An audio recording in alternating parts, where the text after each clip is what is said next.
ನಮಸ್ಕಾರ ಎಲ್ಲರಿಗೂ. ಕೇರಳ ಕೊಚ್ಚಿನ್ ಅಂತ ಹೇಳಿದ್ರೆ ತುಂಬ ಫೇಮಸ್ಸು ಸ್ಪೈಸಸ್ ಮಾರ್ಕೆಟ್ಗೆ ಆ್ಯಂಡ್ ಸ್ಪೈಸಸ್ ಬಿಸ್ನೆಸ್ಗೆ. ಕೊಚ್ಚಿ ಒಂದು ಮೆಟ್ರೋ ಸಿಟಿ. ಕೊಚ್ಚಿಯಲ್ಲಿ ದೊಡ್ಡ ದೊಡ್ಡ ಟ್ರಾನ್ಸ್ಪೋರ್ಟೇಷನ್ಗಳು ನಡೆಯುತ್ತೆ, ದೊಡ್ಡ ಶಿಪ್ ಟ್ರಾನ್ಸ್ಪೋರ್ಟೇಷನ್ಗಳು ನಡೆಯುತ್ತೆ. ಅದ್ರ ಜೊತೆಗೆ ಇಲ್ಲಿ ಸ್ಪೈಸಸ್ಗಳು ಸಖತ್ ಫೇಮಸ್ ಆಗಿರೋದ್ರಿಂದ ಇಲ್ಲಿ ಅಂದರೆ ಎರ್ನಾಕುಲಂ, ಕೊಚ್ಚಿನ ಎರ್ನಾಕುಲಂ ಅಂತ ಕರೀತಾರೆ. ಎರ್ನಾಕುಲಮಲ್ಲೇ ಅತ್ಯಂತ ದೊಡ್ಡ, ಇದು ಎರ್ನಾಕುಲಂ ಮಾತ್ರ ಅಲ್ಲ, ಎಂಟೈರ್ ಕೇರಳಕ್ಕೆ ದೊಡ್ಡ ಸಿಟಿ ಅಂತ ಹೇಳಿದ್ರೆ ಈ ಒಂದು ಎರ್ನಾಕುಲಂ ಸಿಟಿ. ಸೊ ನಾನಿವಾಗ ಆ ಎರ್ನಾಕುಲಂ ಸಿಟಿ ಹತ್ರ ಹೋಗ್ತಾ ಇದ್ದೀನಿ. ಆಲ್ಮೋಸ್ಟ್ ಕೇರಳ ಅಂತೇಳಿದ್ರೆ ನಮ್ಮ ಮನಸ್ಸಿಗೆ ಮೊದಲಿಗೆ ಬರೋದಂತೇಳಿದ್ರೆ ಕೇರಳ ಹಲ್ವಾ, ಬಾಳೆಕಾಯಿ ಚಿಪ್ಸು. ನಾನೀಗ ಬಾಳೆಕಾಯಿ ಚಿಪ್ಸ್ ಮಾಡುವಂತಹ ಪ್ರೊಸೆಸ್ ಅಂಗಡಿ ಹತ್ರನೇ ಇದ್ದೀನಿ. ಬನ್ನಿ ನಿಮ್ಗೆ ತೋರಿಸ್ಕೊಡ್ತೀನಿ. ಇದೇ ಬಾಳೆಕಾಯಿ ಮಾಡೋ ಅಂಗಡಿ. ಎಲ್ಲರೂ ಫ್ರೆಶ್ಶಾಗಿ ಚಿಪ್ಸ್ನ ರೆಡಿ ಮಾಡ್ತಾಯಿದ್ದಾರೆ. ಫಸ್ಟು ನೋಡಿ, ಇವರು ಚಿಪ್ಸ್ ಮಾಡೋರು. ಫಸ್ಟು ಬಾಳೆಕಾಯಿ ದಿನ ಓಪನ್ ಮಾಡ್ತಾರೆ, ಓಪನ್ ಮಾಡಿ ನೀರು ಹಾಕ್ತಾರೆ. ಇದೇನಂತಂದರೆ ಮೀಡಿಯಮ್ ಹಣ್ಣಾಗಿರಬೇಕು. ಮೀಡಿಯಮ್ ಹಣ್ಣಾಗಿದ್ದಾಗ ಅದನ್ನ ಬಿಡ್ಸೋಕ್ಕೆ ಸಾಧ್ಯ, ಇಲ್ಲ ಅಂತಂದರೆ ಬಿಡ್ಸೋಕ್ಕಾಗಲ್ಲ. ಇನ್ನು ಈ ಕಡೆ ಸೈಡೆ ಇದು ಪ್ಯೂರ್ ಕೊಕೊನಟ್ ಆಯಿಲ್. ಓಕೆ, ಇದು ಕೊತ ಅಂತ ಕುದ್ಮೇಲೆ ಸ್ಟಾರ್ಟ್ ಆಗುತ್ತೆ ಇವ್ರ ಕೆಲಸ. ನಾರ್ಮಲಾಗಿ ರೀಫೈಂಡ್ ಆಯಿಲೆಲ್ಲ ಯೂಸ್ ಮಾಡೋಲ್ಲ, ಕೊಕೊನಟ್ ಆಯಿಲ್ನೇ ಯೂಸ್ ಮಾಡೋದು. ಕೇರಳ ಅಂತಂದರೆ ಆಲ್ಮೋಸ್ಟ್ ಫೇಮಸ್ ಅಂತಂದರೆ ಕೊಕೊನಟ್ ಆಯಿಲ್ಗೆ. ಪ್ರತಿಯೊಂದು ಫುಡ್ಡಲ್ಲೂ ಕೊಕೊನಟ್ ಆಯಿಲ್ನೇ ಯೂಸ್ ಮಾಡಿಬಿಟ್ಟು ಅವರು ಅಡುಗೆನ ಮಾಡೋದು. ಹಾಗಾಗಿ ಈ ಚಿಪ್ಸು ತುಂಬಾ ತುಂಬಾ ಟೇಸ್ಟಿ ಆಗಿರುತ್ತೆ. ಎಕ್ಸಾಂಪಲ್ ಕೊಕೊನಟ್ ಆಯಿಲ್ ಹಾಕಿರೋದ್ರಿಂದ. ನನಗಂತೂ ಕೊಕೊನಟ್ ಆಯಿಲ್ ಅಂದರೆ ತುಂಬ ಇಷ್ಟ. ನಿಮಗೆ ಕೊಕೊನಟ್ ಆಯಿಲ್ ಅಂದರೆ ಇಷ್ಟನಾ ಇಲ್ವಾ ಕಮೆಂಟ್ ಮಾಡಿ. ಈ ಮಾರ್ಕೆಟಲ್ಲಿ ಡೈಲಿ 400 ಕಿಲೋ ಚಿಪ್ಸು ಸೇಲ್ ಆಗುತ್ತಂತೆ. 400 ಕಿಲೋ ಚಿಪ್ಸು ದೊಡ್ಡದಲ್ವಾ. ಇವಾಗ ಇಲ್ಲಿ ಎಣ್ಣೆ, ಕೊಕೊನಟ್ ಆಯಿಲು ಬಿಸಿ ಆಗೋಕ್ಕೆ ಸ್ಟಾರ್ಟ್ ಆಗ್ತಾ ಇದೆ. ಇಲ್ಲಿ ಇವರು ನೀರಿಂದ ಅಂದರೆ ಅದು ಉಪ್ಪು ನೀರಿಗೆ ಹಾಕಿರ್ತಾರೆ ಫಸ್ಟ್ ತೆಗೆದ್ಬಿಟ್ಟು, ಆಮೇಲೆ ಇನ್ನೊಂದು ಬಾಣಲಿಗೆ ಹಾಕೋತಾರೆ. ಬಾಣಲಿಗೆ ಹಾಕ್ಬಿಟ್ಟು ನೆಕ್ಸ್ಟ್ ಪ್ರೊಸೆಸ್ ಈಗ ರೆಡಿ ಆಗುತ್ತೆ.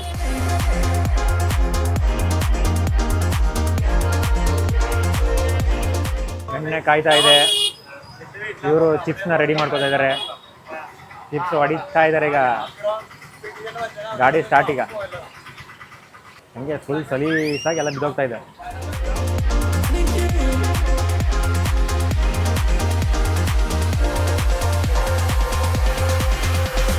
ಫ್ರೆಶ್ ಚಿಪ್ಸು ರೆಡಿ ಆಗ್ತಾ ಇದೆ. ಇವಾಗ ಇದಕ್ಕೆ ಸಾಲ್ಟ್ ವಾಟರ್ ಹಾಕ್ತಾರೆ, ಸಾಲ್ಟ್ನೆಸ್ಸಿನೆಸ್ ಬರೋಕ್ಕೆ.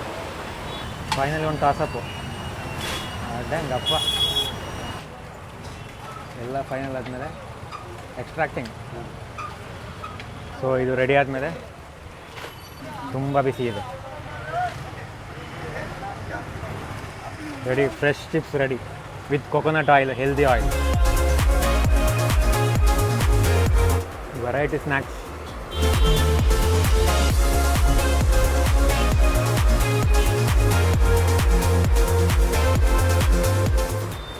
ಇದಕ್ಕೇನೋ ಹೇಳ್ತಾರೆ,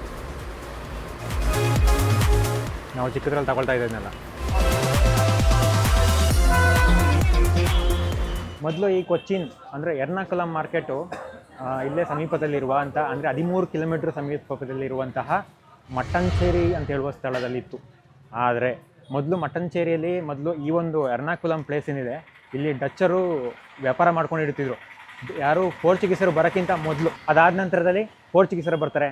ಪೋರ್ಚುಗೀಸ್ ಆದಮೇಲೆ ಬ್ರಿಟಿಷರು ಬರ್ತಾರೆ. ಬ್ರಿಟಿಷರು ಡಚ್ಚರಿಂದ ಈ ಒಂದು ಮಟ್ಟಂಚೇರಿಯಲ್ಲಿದ್ದಂಥ ಸ್ಪೈಸಸ್ ಮಾರ್ಕೆಟು, ದೊಡ್ಡ ಮಾರ್ಕೆಟ್ನ ವಶಪಡಿಸ್ಕೊಂಡ್ಬಿಟ್ಟು ಅವರು ಎರ್ನಾಕುಲಮಲ್ಲಿ ಅದನ್ನ ಎಸ್ಟಾಬ್ಲಿಷ್ ಮಾಡ್ತಾರೆ. ಸೇಮ್ ಪ್ರೊಸೆಸ್ನ ಅಲ್ಲಿ ಏನು ಸೇಲ್ ಮಾಡ್ತಿದ್ರು ಅದೇ ಬಿಸ್ನೆಸ್ನ ಇಲ್ಲಿ ಪ್ರೊಸೆಸ್ ಮಾಡ್ತಾರೆ.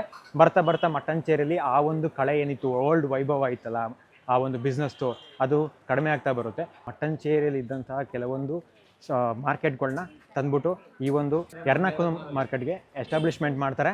2017, 2013ರಿಂದ 2017ರಲ್ಲಿ ಟೋಟಲ್ 25 ಕೋಟಿ ಗೌರ್ಮೆಂಟಿನ ಅನುದಾನದಲ್ಲಿ ಈ ಒಂದು ಮಾರ್ಕೆಟ್ನ ಮತ್ತೆ ಪುನಃ ರೀಬಿಲ್ಡ್ ಮಾಡಿದ್ದಾರೆ. ನೋಡಿ, ಇವೆಲ್ಲ ಸ್ಪೈಸಸ್ ಮಾರ್ಕೆಟ್ಗಳು. ಈ ಒಂದು ಎರ್ನಾಕುಲಂ ಮಾರ್ಕೆಟ್ನ ಏನಕ್ಕೆ ಬ್ರಾಡ್ವೇ ಅಂತ ಕರೀತಾರೆ ಅಂತ ಹೇಳಿದ್ರೆ, ಇದು ಆಗಲೇ ಹೇಳ್ದಂಗೆ ಈ ಮಾರ್ಕೆಟು ದೊಡ್ಡದು, ಸಖತ್ ದೊಡ್ಡದು.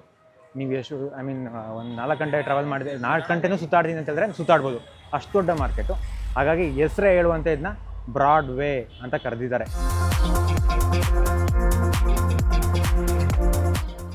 ನಟ್ಸ್ ಆ್ಯಂಡ್ ಡ್ರೈ ನಟ್ಸ್ ಅಂಗಡಿ.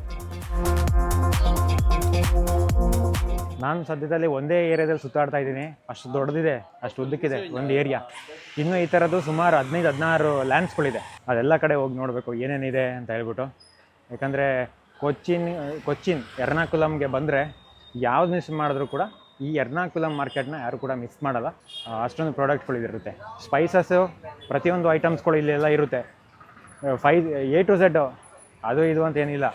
ಸೇಮ್ ಬೆಂಗಳೂರಲ್ಲಿ ಹೆಂಗೆ KR ಮಾರ್ಕೆಟು, ಮೈಸೂರಲ್ಲಿ ಹೆಂಗೆ ಮನ್ನರ್ಸ್ ಮಾರ್ಕೆಟು, ಹಂಗೆ ಈ ಕೊಚ್ಚಿನಲ್ಲಿ ಕೇರಳದಲ್ಲಿ ಈ ಎರ್ನಾಕುಲಮ್ ಮಾರ್ಕೆಟು ಫೇಮಸ್.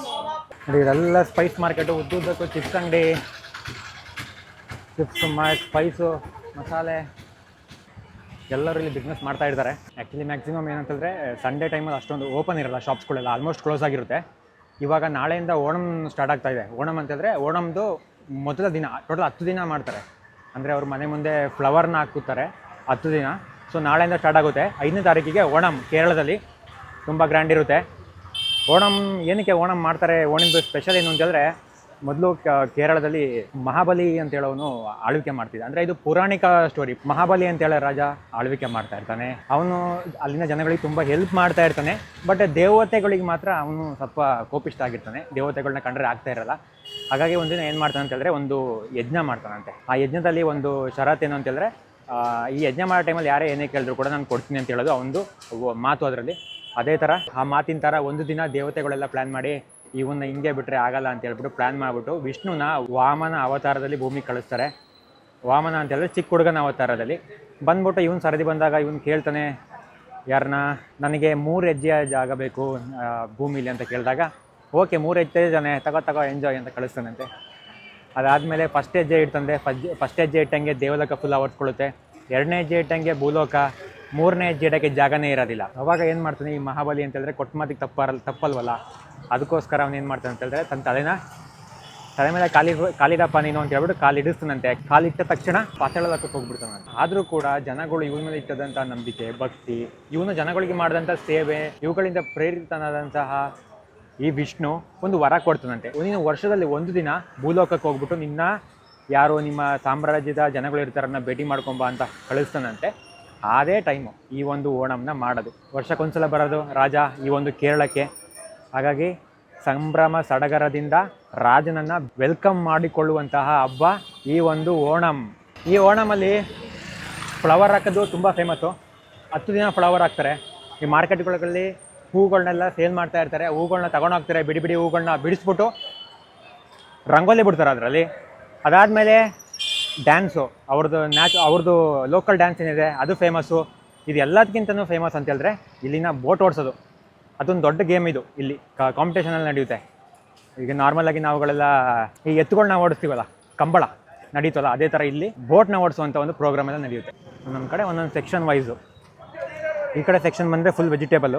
ನಾವು ಆ ಕಡೆ ಸೆಕ್ಷನ್ ನೋಡ್ಕೊಂಬಂದಿದ್ದು ಕ್ಲಾತು, ಸ್ವೀಟ್ಸ್ ಅಂಗಡಿಗಳು, ಮಸಾಲೆ ಅಂಗಡಿಗಳು. ಈ ಕಡೆ ಸೈಡು ಪ್ರಾವಿಷನ್ ಸ್ಟೋರ್ಸು.